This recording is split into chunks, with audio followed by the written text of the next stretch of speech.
For me, Dima, Why did Elton John choose you to be part of his musical team? I got this phone call and I didn't quite catch what the girl said to me at the beginning. It's just this, David Paton, now you're available on, August the 15th. You're available. Okay, we'll read you for 3 days at Sun Studios. If you can be there for 12 o'clock, I said, yeah, no bother, I've got it in the diary. And the last thing I said was, well, by the way, who's the artist? And she said, it's Elton John. Very matter of fact, it's Elton John. God.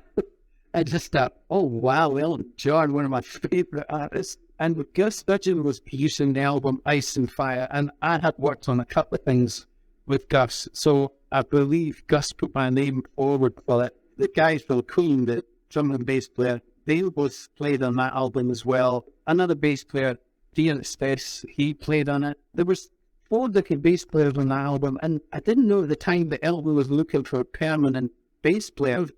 For me, Dee Murray was the bass player, but he was unwell, and I think he had a fallout with Elton and Nigel at that time, so Nigel wasn't getting used either.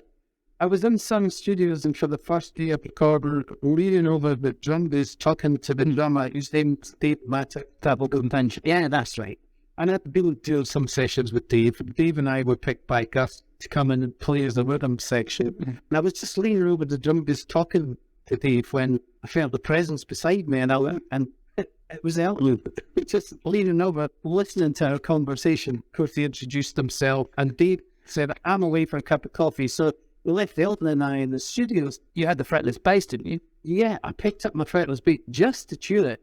Usually it's used in ballads, literal expression. And Elton went over to the Steinway, sat down and started to play through a bunch of chords. And I thought to myself, I think he wants me to play along with him. So I played along with him these chords that I didn't recognise. Apparently it was a new song and it was called Nikita. That was it. He played for about 20 minutes. We played together. I managed to get the arrangement into my head. I knew exactly how it went. And then he said, that's great, let's get the other musicians. And he said, that's the first song we're going to do.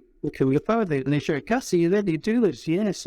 Then walked Nick Kershaw, and he played guitar on that song. And David Jensen, they recorded the set. We wouldn't do more than 2 takes. If I had fluffed anything on the bass, then I would go into the control room and sit with Gus and just stand at the little flips. But that was it. Elton would do 1 or 2 takes. Sometimes you get the bass part within that time. Sometimes not. It's fair to say you wrote the bass part for Nikita. Yes. Well done. Oh, yes. When you work with somebody of the caliber of Elton John, it sharpens your senses, it raises your pain. You just become more focused and you want to please that person so much. And I enjoyed the set. I loved the chord sequence. I just thought, this is great. It was in G and it's perfect key and bass guitar. And I thought, he wants to hear how I play. So I was throwing in these little licks as he was playing the chord sequence, just to let him know that I can play. It's all right, Elton, I know it's me. And that's what I did. And he complimented me on the little licks. He said, you have to keep these little licks in for the recording. And I thought, well, that sounds like I'm playing a little bit. But no, the more of these little licks I threw in, the happier he was. I was so delighted. That's interesting, isn't it? There's a synergy there creatively. I'm sticking.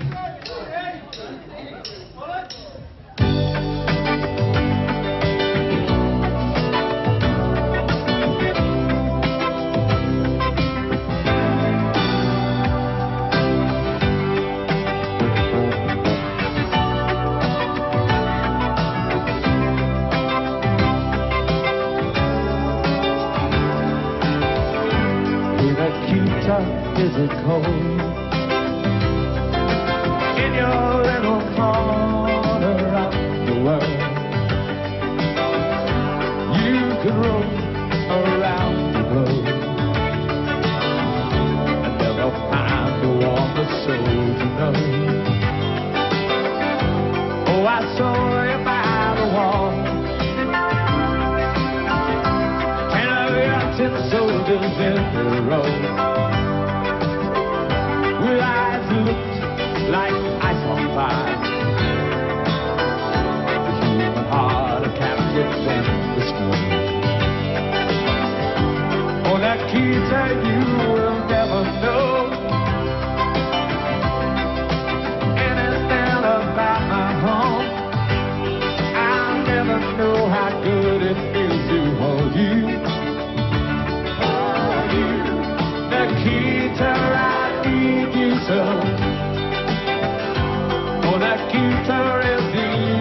side. I'll let it give a lot of time, counting tents and soldiers in a row.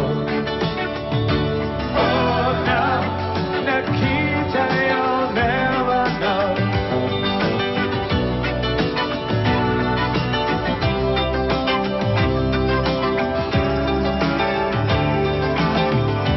Do you ever dream of me? The letters that I write, when you look up through the wire, Nikita, do you count the stars at night? And then there comes a time, ten years no longer hold you in, as if you're free to make it yours. Walk the west and find this man. Oh, Nikita, you will never know anything about my home. I'll never know how good it feels to hold you. Nikita, I need you so. Oh, Nikita is the other side.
Nikita, I need you so. Oh, Nikita is the other side.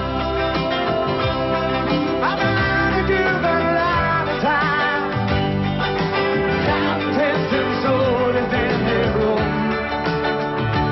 Oh no, Nikita, you'll never know.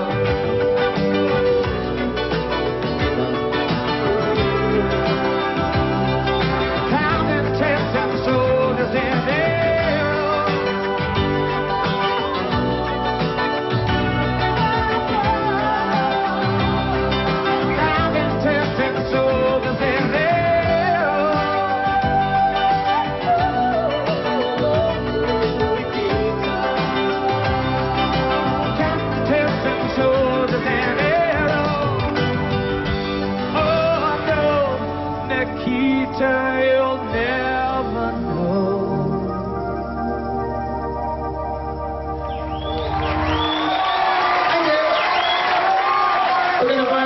I know about Elton well enough to know he was really on his game for who people were in the industry, and he would have known you from Pilot. Enormously successful you were, in that 1975 period particularly. Would he have come across you? Would you have developed a relationship before you became his bass player? No, I'd never met him. With Billy and I got together after meeting at the library door, would sometimes play a couple of albums in the studio. We'd play Elton John albums at that time. He was a huge Elton John fan. We played Madman Across the Water in particular, Paul Buckmaster with string arrangements, the whole thing, the quality of the songs. Be asked to work with somebody of that caliber is just such a thrill. I was so thrilled to be doing more.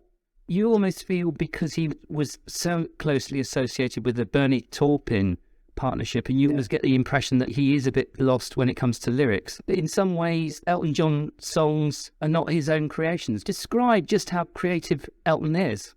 He would receive maybe 10 lyrics from Bernie for different songs, and you could see him with them up at the piano. He'd look at one and he'd play something on the piano and start singing the lyric that he saw on the page. Sometimes he'd reject it, but a lot of the time he would form the idea himself just by singing the lyric that Bernie had written. I remember walking into the Air Studios one time, and Elton was in the studio. I went into the control room and he looked through the glass and he saw me and he beckoned me into the studio. So I went in and he said, "Oh, I just heard this song." He said, "It's called Heavy Traffic." He said, "Listen to this." And he played it to me and I said, "What do you think?" I said, "It's brilliant, it's brilliant." And he said, "What chord do you think should follow this chord?" And I said, "Sure, I see major 7. Oh, that works." You know, I said, and he was back. Open to ideas. Great. And he said, "Think I need another verse for this." He said, "Bernie's only given me 2 verses." So he walked back into the control room with me and he said to somebody, "Could somebody get Bernie on the phone for me?" Bernie's in Los Angeles at this point, and we're in Air Studios in London. He got Bernie on the phone, and I heard him saying, "Bernie, I need another verse for this song." And then the next thing you hear is Elton saying, snapping his fingers, "Look, pen." And he got the pen, and Bernie dictated another verse to him over the phone there and then. And then we went into the studio and recorded the song. So the song was written and recorded on the same day. And that's how creative Elton was all the time. Elton doesn't write all the time. When he's got an album to write, he'll set aside a week or 2 weeks and write an album. On that occasion, he was writing a song in the studio as we were recording the album. So he doesn't spend year in, year out writing music. He knows he has an album to write and he makes it a task. Like a writer writing a book, he knows the time is approaching to get in the studio and he'll write for that purpose, but not write sporadically throughout the year.